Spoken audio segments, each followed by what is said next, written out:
Kanshiram Bahujan Samaj party की राष्ट्रीय अध्यक्ष और पूर्व सांसद सावित्रीबाई फुले।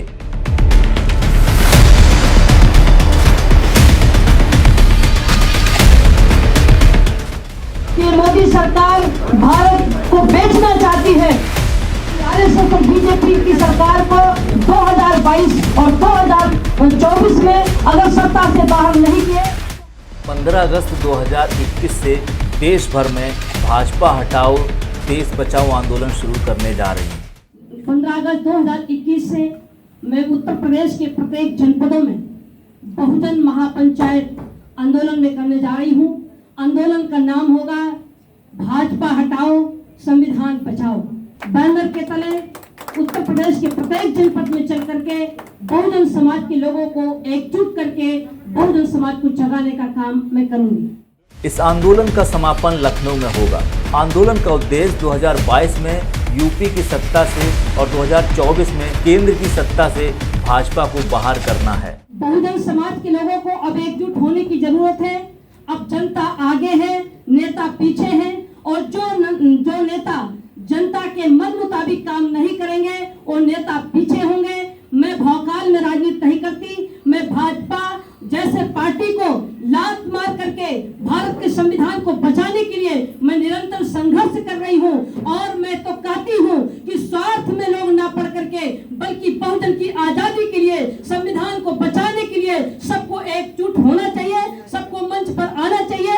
2022 में बीजेपी को सत्ता से बाहर करने के लिए मैं कोई भी कुर्बानी देने के लिए तैयार हूँ। लखनऊ में पत्रकारों को संबोधित करते हुए पूर्व सांसद सावित्रीबाई फुले ने बताया कि बहुजन समाज के लोगों को जागरूक करने और संविधान को बचाने के लिए उत्तर प्रदेश के सभी जनपदों में बहुजन महापंचायत का भी आयोजन किया जाएगा।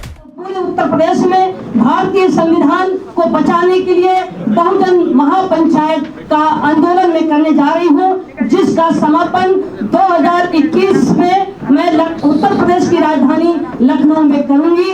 और मैं पूरे भारत के बहुजन समाज के लोगों से मैं अपील करना चाहती हूँ कि आरएसएस और बीजेपी की सरकार को 2022 और 2024 में अगर सत्ता से बाहर नहीं किए तो हमारा भारत का संविधान और संविधान में दी गई कानून ये खत्म कर देंगे। इसकी तैयारी के लिए हम लोगों ने भी मैंने तो तय किया है। मैं कांशीराम साहब की बेटी हूँ और कांशीराम साहब की विचारधारा पर चलकर कांशीराम बहुजन मूल निवासी पार्टी बना करके बहुजन समाज की आजादी की लड़ाई लड़ने के लिए, संविधान को बचाने के लिए, बहुजन को आजाद कराने के लिए मैं निरंतर संघर्ष कर रही हूँ। प्रदेश सरकार पर आरोप लगाते हुए सावित्रीबाई फुले ने कहा कि भाजपा में प्रदेश की हालत खस्ता हो गई है, लोग परेशान हैं। जैसा कि आप सभी लोग जानते हैं कि केंद्र और प्रदेश में बीजेपी आरएसएस की सरकार जब से बनी है तब से पूरे प्रदेश में चोरी, डकैती, हत्या, बलात्कार, अन्याय, अत्याचार, महंगाई चरम सीमा पर बढ़ा है। यही नहीं साथियों, कोरोना महामारी बीमारी में बीजेपी आरएसएस की सरकार अच्छी दवा न देने के कारण, अच्छी इलाज न होने के कारण, अच्छी व्यवस्था न होने के कारण लाखों लोग मौत के घाट उतर गए। यही नहीं, लाश को दफनाने के लिए, लाश को जलाने के लिए ना तो जमीन उपलब्ध कराई गई और ना ही लाश को जलाने की लकड़ी की व्यवस्था न होने के कारण लाखों लोगों को नदी नालों में फेंका गया। साथियों, बीजेपी आरएसएस की सरकार में महंगाई चरम सीमा पर बढ़ती जा रही है। आप सभी लोग देखते होंगे, चाहे वो पेट्रोल हो, डीजल हो, गैस हो या खाद्य पदार्थ, इतना महंगा कर दिया गया है कि पूरे भारत में तबाही मची है। बीजेपी आरएसएस की सरकार में कृषि कानून बिल ला करके पूरे भारत के किसानों को तबाह करने का काम किया है और सैकड़ों कार्यकर्ताओं को गंभीर धाराओं में मुकदमा दर्ज करके उनको जेल भेजा है, जिससे पूरा भारत आक्रोशित है और पूरे भारत के किसान सड़कों पर आंदोलित है।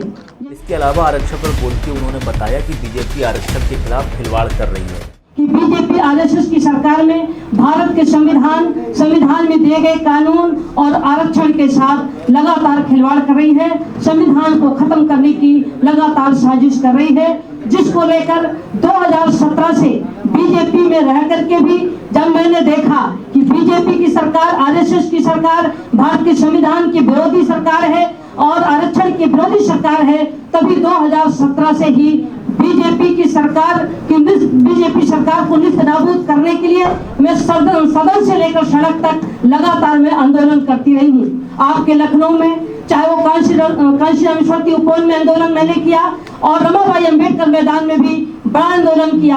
पूरे उत्तर प्रदेश की जनपदों में और भारत के तमाम प्रदेशों में मैं बड़े बड़े आंदोलन करके टीवी चैनलों के माध्यम से बहुजन समाज के लोगों को लगातार मैंने आगाह करने का काम किया कि बीजेपी आरएसएस की सरकार में बहुजन समाज के लोगों को गुलाम बनाने की तैयारी की जा रही है और संविधान आरक्षण खतरे में है।